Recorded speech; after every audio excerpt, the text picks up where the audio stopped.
Assalamualaikum warahmatullahi wabarakatuh. Selamat pagi teman-teman, selamat pagi Miss Tita.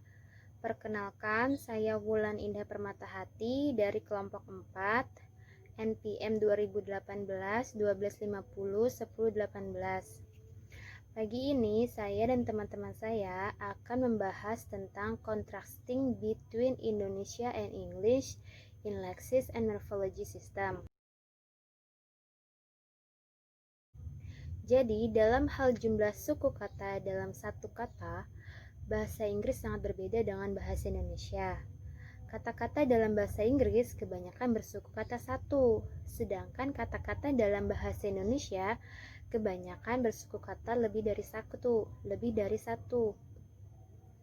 Adapun sangat sedikit kata bersuku kata satu dalam bahasa Indonesia yang sebagian besar sebenarnya mereka merupakan serapan dari bahasa Inggris. Contohnya saja yang lebih dari satu, yaitu pertama go, yang artinya pergi. Go ini kan suku katanya satu, go.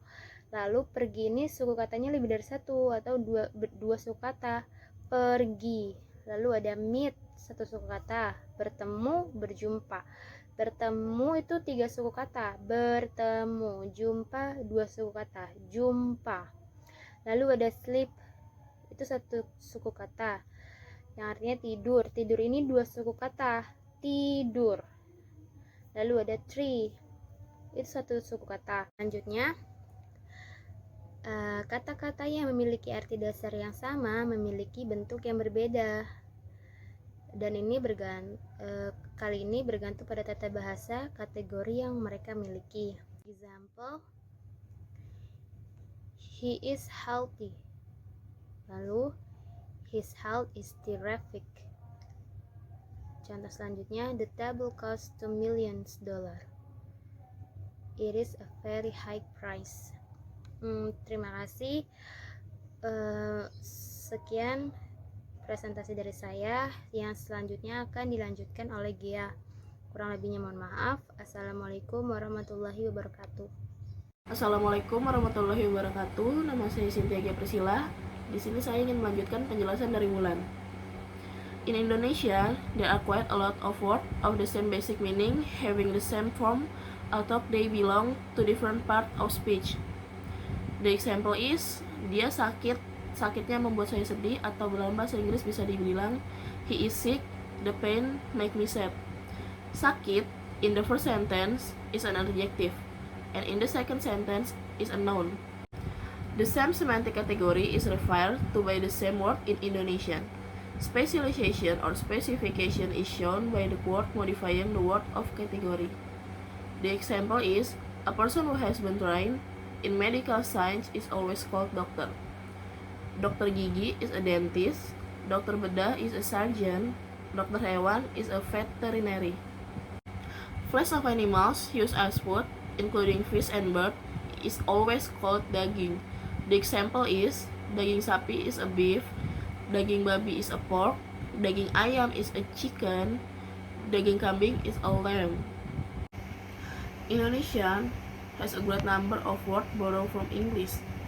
However, many of them are different from the original words in terms of either pronunciation, import dalam bahasa Inggris import, export dalam bahasa Inggris export, informasi dalam bahasa Inggris information. Hai teman-teman, perkenalkan nama saya Melanie Satika Panjaitan, dan di sini saya akan membahas tentang the infinitive article a or n is referred to by different words depending on the class of the word that follows. Yang kalau kita terjemahkan dalam bahasa Indonesia itu artikel a atau n yang tidak terbatas mengacu kepada kata-kata yang tergantung pada kelas kata yang mengikuti. Contohnya yaitu di sini kita bisa melihat seekor itu digunakan untuk menyebutkan an animal atau binatang. Kemudian contoh kedua ada seseorang atau seorang digunakan untuk menyebutkan a person atau seseorang. Kemudian sebuah digunakan untuk menyebutkan inanimate object atau benda mati. Kemudian ada sebilah digunakan untuk menyebutkan sejenis pisau-pisauan gitu, like a blade or knife atau pisau gitu. Kemudian selanjutnya di sini ada yaitu expression idiomatic expression in English use different reference from that in Indonesia, yang artinya yaitu ekspresi idiomatik dalam bahasa Inggris menggunakan referensi yang berbeda dari yang dalam bahasa Indonesia. Contohnya yaitu cold feet, yang kalau kita terjemahkan ke bahasa Indonesia itu bisa diartikan menjadi keringat dingin. Sementara keringat dingin sendiri kalau kita artikan kata per kata itu, keringat itu sweat dan dingin itu cold. Yang kalau kita terjemahkan kata per kata itu yaitu cold sweat. Sementara kalau dalam bahasa Indonesia itu cold sweat itu gak ada artinya gitu. Kemudian broken heart atau patah hati, yang kalau kita artikan dari satu persatu, dari patah itu broken dan hati itu labor, kalau kita terjemahkan ke bahasa Inggris, kalau kita terjemahkan kata per kata itu menjadi broken labor. Okay, next slide, yaitu one word in Indonesian have many different meaning in English, yang artinya satu kata dalam bahasa Indonesia yang memiliki banyak pengertian berbeda dalam bahasa Inggris. Contohnya yaitu senang. Senang ini sendiri bisa kita ungkapkan dengan like atau happy. Kemudian ada test yang bisa diungkapkan dengan test, exam maupun examination. Oke, dari sini kita bisa mengambil kesimpulan bahwa leksis bahasa Inggris sangat berbeda dengan leksis Indonesia dalam banyak hal. Oleh karena itu, siswa Indonesia yang belajar bahasa Inggris kebanyakan menemukan bahwa kosakata bahasa Inggris adalah yang paling sulit dari semua aspek bahasa Inggris. Terima kasih. Sebelumnya, apa itu morphology? Morfologi atau ilmu bentuk kata adalah cabang linguistik yang mengidentifikasi satuan-satuan dasar bahasa sebagai satuan gramatikal. Morfologi mempelajari seluk-beluk bentuk kata serta perubahan-perubahan bentuk kata terhadap golongan dan arti kata. Dapat pula diartikan bahwa morfologi mempelajari seluk-beluk bentuk kata serta fungsi perubahan-perubahan bentuk kata itu, baik fungsi gramatikal maupun fungsi sematik. Di dalam morphological process, ada dua macam proses morfologi. Yang pertama adalah affixation dan replacement. Affixation atau imbuhan adalah bunyi yang ditambahkan pada sebuah kata, entah di awal, di akhir, di tengah, atau gabungan di antara tiga imbuhan itu, untuk membentuk kata baru yang artinya berhubungan dengan kata yang pertama. Dan replacement adalah perubahan kata. And prefixes, di sini ada imbuhan an dan co. Untuk contoh in ada in danger and co coordinate, untuk coordinate, dan masih banyak lagi. Suffixes are more dominant. Inflectional suffixes sebagai contohnya ada back dengan backs, ada look and looked. Derivational suffixes ada develop and development. For operate, operation, dan untuk development itu ada imbuhan man, and operate itu ditambahkan imbuhan operation. Di dalam bahasa Indonesia ada 5 affix. Yang pertama ada prefixes, yang kedua ada suffixes, yang ketiga ada infixes, yang keempat ada confixes, dan yang kelima combination. Apa sih infixes itu? Infixes merupakan afiks di sisipan atau afiks yang dibubuhkan di tengah-tengah kata. Seperti contoh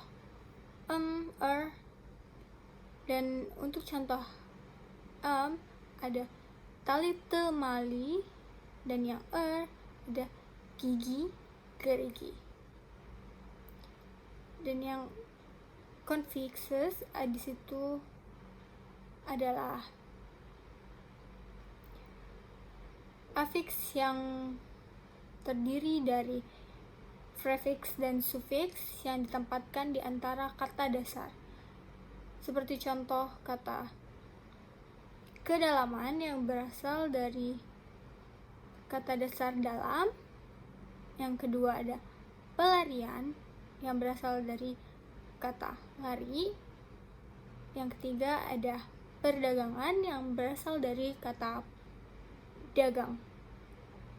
Dan combination itu adalah semua afiks yang bisa ditaruh di awal atau di akhir atau di antara kata dasar. Dan untuk contoh combination itu ada me plus per.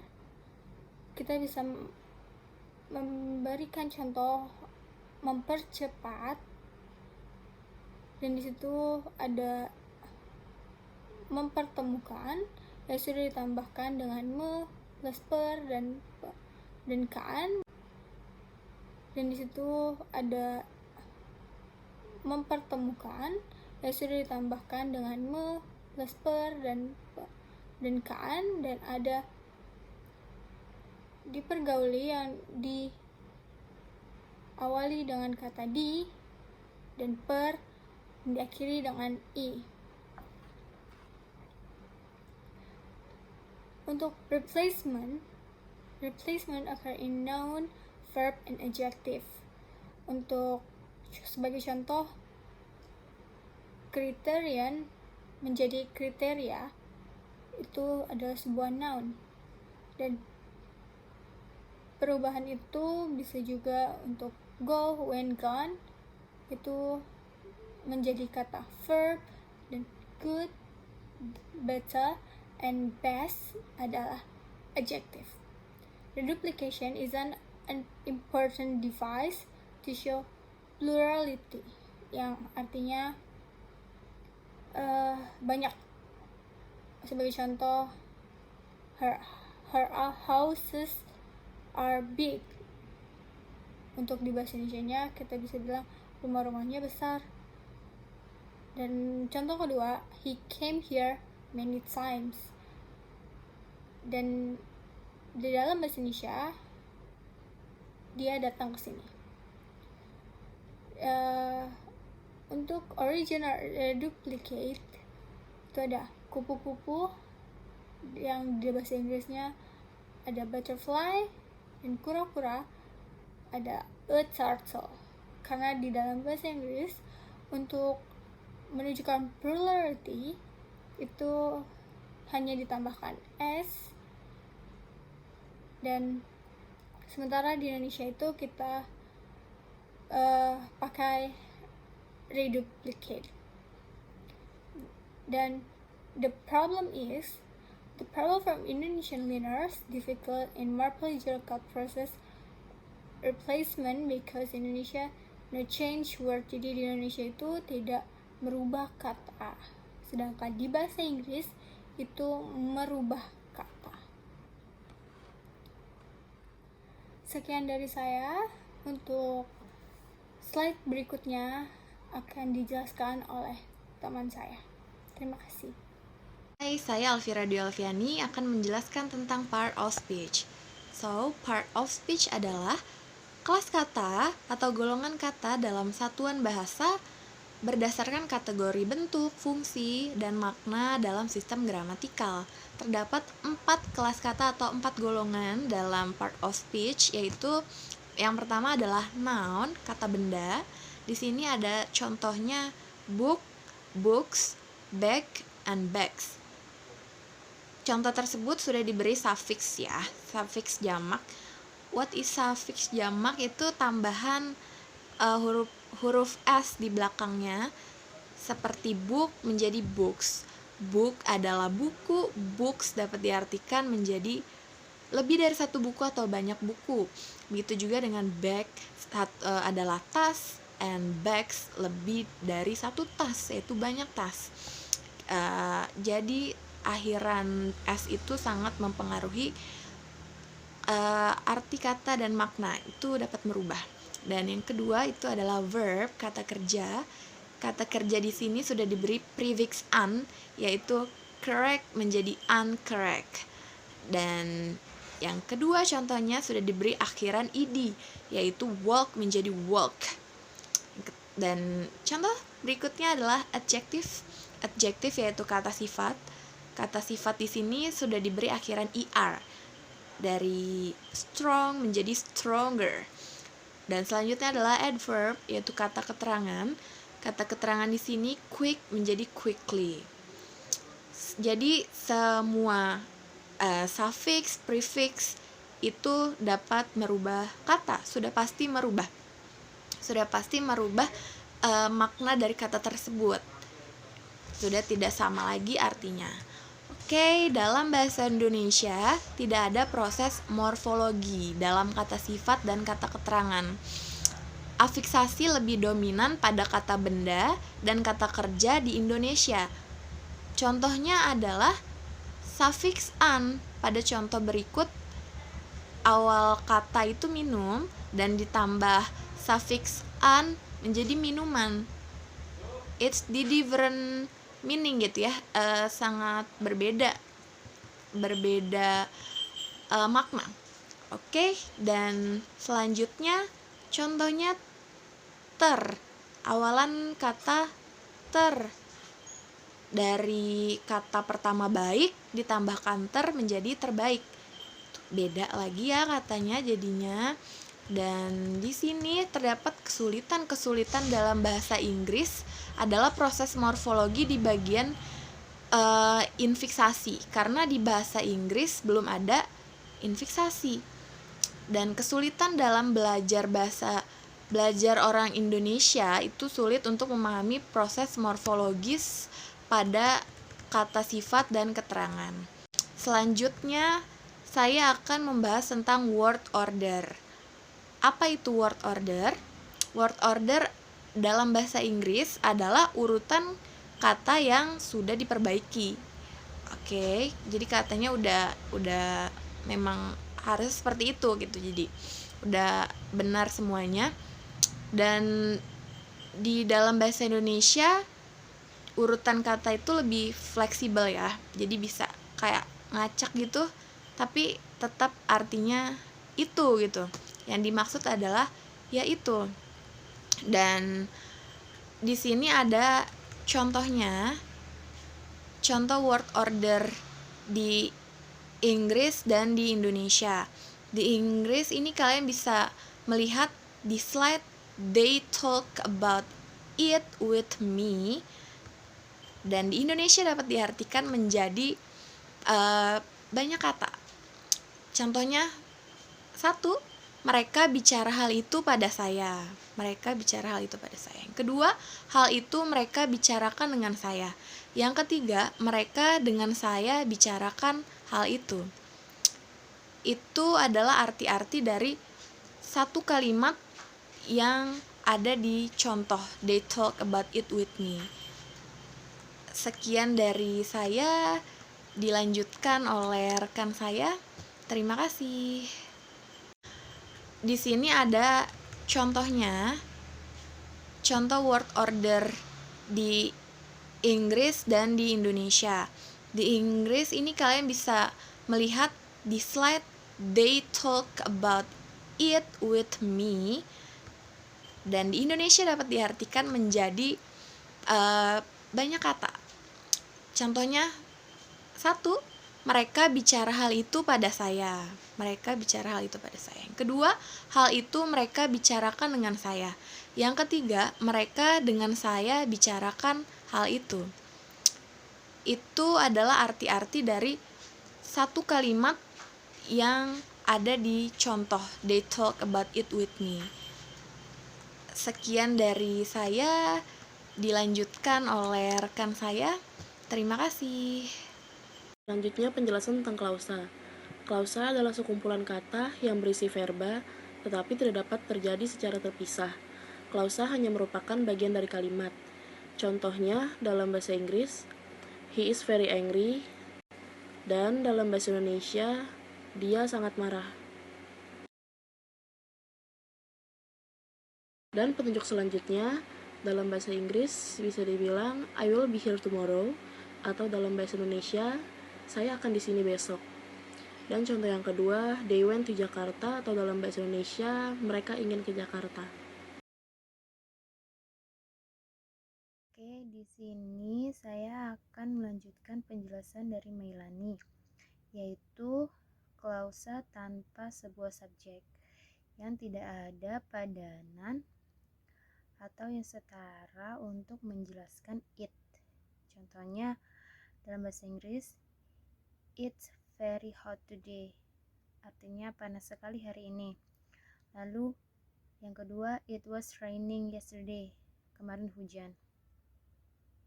Oke, kesimpulannya adalah perbedaan antara pembelajar bahasa Inggris dan bahasa Indonesia untuk mempelajari kontrastif analisis di level morfologi adalah spesifik. Sekian presentasi dari grup 4, kurang lebihnya mohon maaf. Wabillahi taufiq wal hidayah. Wassalamualaikum warahmatullahi wabarakatuh.